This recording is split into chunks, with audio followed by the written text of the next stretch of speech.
Good morning, guys. Welcome back to Daybreak. You know, all morning long, we've been showcasing and showing you many organizations and ways to celebrate Black History Month across DFW. But we want to switch gears, pivot just a little bit this morning to talk about a serious subject, one that has been taboo in the Black community for generations. It was 2 months ago, Stephen Twitch Boss took his own life, which surprised a lot of his fans. And when you read the comments, the threads were mainly the same question. He was so happy, and how could this happen? Well, through some very personal stories from 5 different Black men, we're going to talk about that, and we're going to attempt to answer that question. How could something like this happen? Now, I do want to warn you, some of this content may be triggering, especially if you've dealt with mental health issues yourself.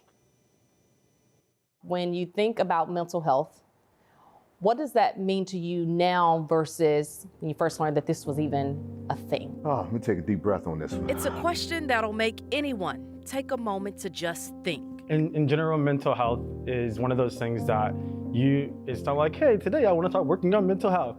It's more like, oh, I'm going through a whole lot. An internal battle of how Black men see themselves. I am unworthy. I'm broken. I'm scared. I'm not good enough. And how the world sees them. I didn't realize what was happening to me over time.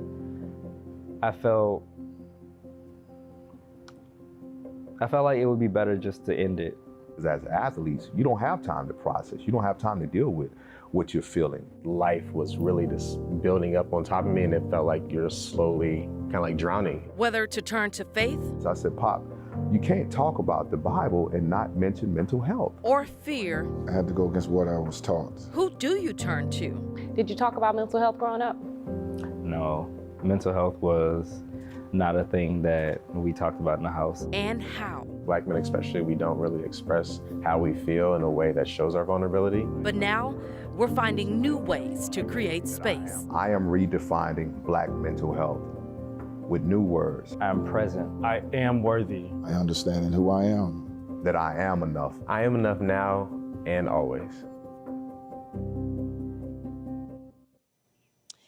From the role of the Black church and faith to discussing Black masculinity, you guys, we're talking about it all. And these guys are not holding back. They are vulnerable, they are transparent, and they're helping us to examine that is, what it means to discuss Black mental health. That airs on Daybreak every Thursday during our 6 o'clock show. I hope you will tap into that. We're going to kick this thing off officially tomorrow morning on Daybreak.